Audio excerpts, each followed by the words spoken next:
Have you ever wondered why so many people are still fighting over the idea that the theory of evolution teaches humans came from monkeys? On the flip side, from a theological standpoint, we believe that the first human was Adam, created directly in a perfect form. The real question is, do biological science and theology actually have to crash into each other? Or have we just been fed a massive 19th century visual hoax that was twisted for a political agenda? From the myth of the hunched-over monkey to the actual archaeological evidence of the Neolithic period, let's break this down intelligently and objectively so we can stop letting our heads get messed with by ancient propaganda.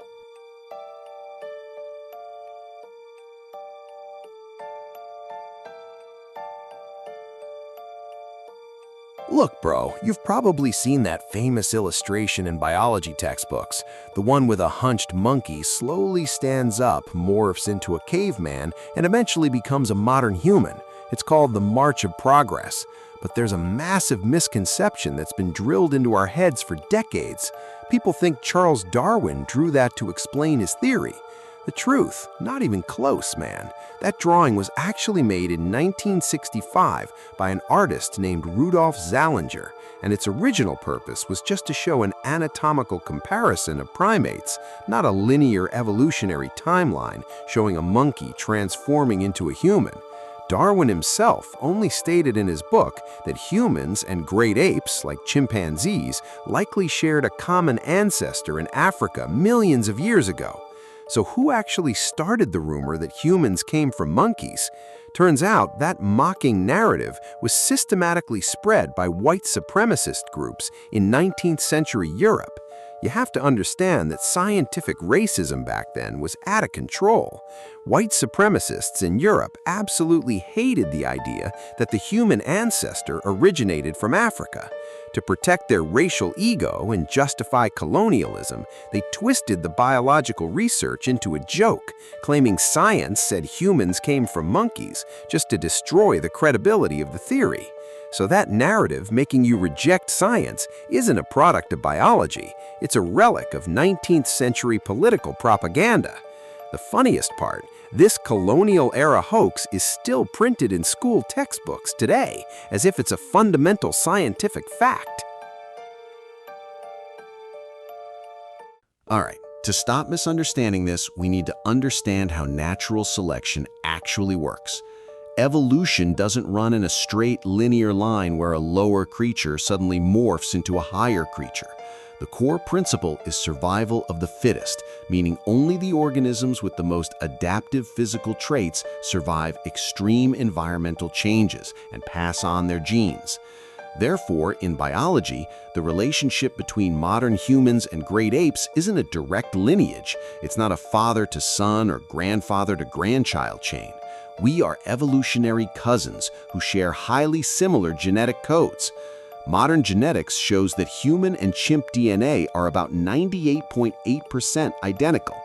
But wait, don't jump to conclusions thinking identical DNA means direct descent. Did you know that genetically, humans also share about 60% of their DNA with a banana? Yeah, think about it. If you use the absurd logic that 98% similarity means you came from a monkey, then by that same exact logic, you have to admit you're 60% descended from a banana. That's just not how you read data, bro. Genetic similarity just shows a shared master blueprint of creation in the universe. And if you think adaptation is just some fictional fairy tale from the past, look at real-world data today. Look at the Bajau people of Indonesia. Genetic research proves their spleens have naturally enlarged over generations to store more oxygen.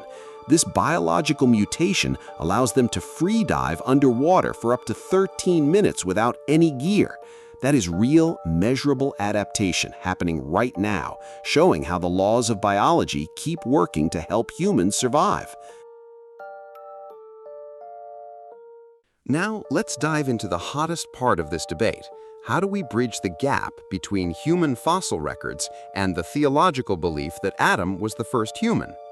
If you look at the research of Dr. Ali Akbar, a prominent archaeologist who specializes in Quranic archaeology, the answer is incredibly eye-opening. Anatomically, physiologically, and culturally, Adam was placed on Earth directly as a Homo sapiens sapiens, a fully formed modern human. He was created with high-level cognitive skills, intellect, and a complete capacity for language to receive knowledge taught directly by the Creator.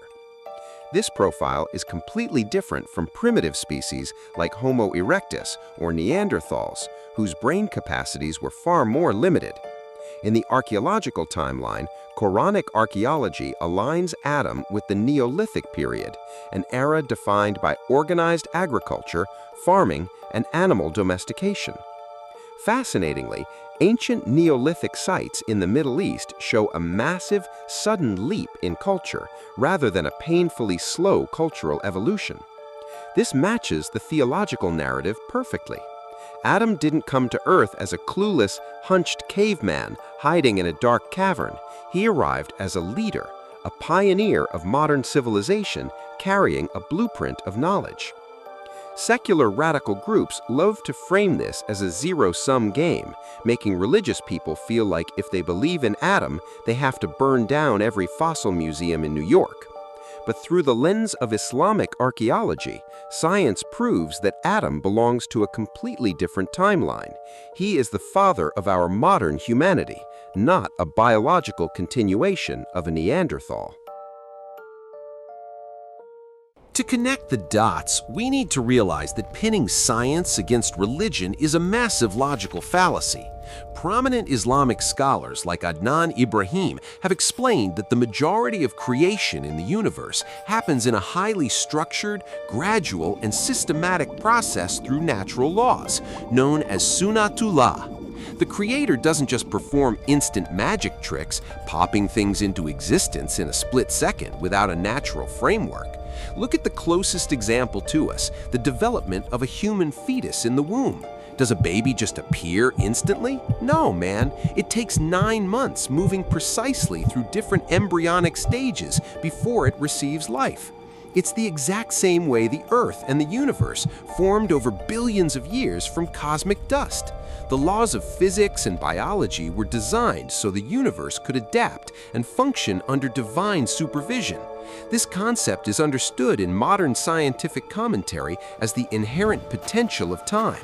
So when you look at the incredible diversity of human races in New York today, different skin tones, eye shapes, and hair textures, even though we all come from the same original parents, that is the living proof of microevolution and biological adaptation over thousands of generations. The human body naturally adapts to sunlight intensity and climate over time. The hyper-literal idea that everything must be created instantly without a biological process isn't even the historical mainstream view in Islamic science. Back in the Islamic Golden Age, legendary scientists like Al-Jahiz were already writing books on how living organisms adapt to their environments, viewing it as a testament to the brilliance of the Creator's design. So, what is the big takeaway from all of this?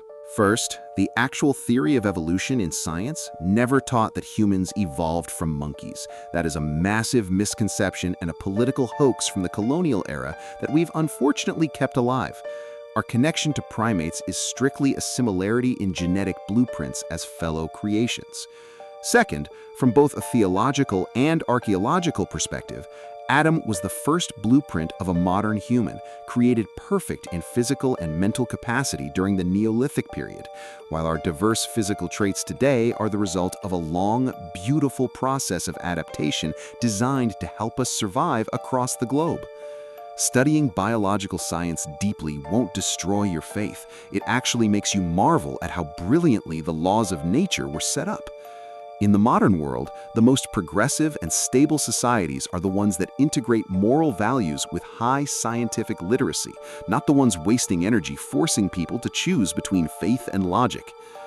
There are specific global agendas that benefit when religious communities stay scientifically illiterate out of a fear of learning evolution, and when scientists stay completely blind to faith. This extreme polarization is intentionally kept alive on social media to keep us divided, distracted, and incapable of thinking critically about the massive geopolitical and scientific conspiracies happening right under our noses today. True science doesn't dismantle the status of Adam as the perfect first human. Now the choice is ours. Are we going to keep falling for a 19th century hoax that pits faith against science? Or are we ready to approach science with the intelligence of faith? Let me know your critical thoughts in the comments below. Check out our other videos exposing Western scientific biases on this channel. And don't forget to like, comment, and subscribe. Bye.